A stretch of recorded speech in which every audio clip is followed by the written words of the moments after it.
Sa mapagpalang gabi ang sa inyo mga kasagol. No? Ulit na manok, magkatang ko na naman ngayon. Nilagang ko ito muna kanina, nilalambot ko kasi alam mo naman yung ngiti ng manok, matigas. Nilalambot ko muna, pero tinimplang ko na, may ano na to, may luya at saka ano, lemongrass, taglad, saka kunting asin. May lasa na, saka mapango. Maruma yung taglad, mga kasagol. Ayan na mga kasagol oh. Ay nilaw yung sabaw oh, nitib yan, nitib, ng manok. Nako, pero gagataan ko to. Malambot na to, kasi inano ko sa pressure cooker. Igisa ko muna.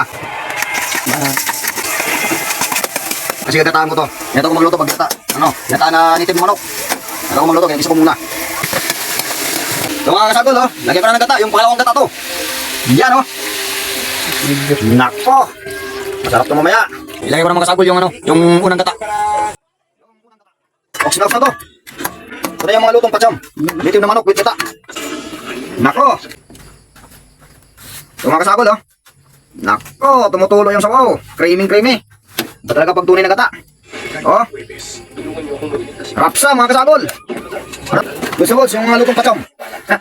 Mga kasagol yung kinis para nagatin oh. Mahit pa, nako, taon naman ang galing nito.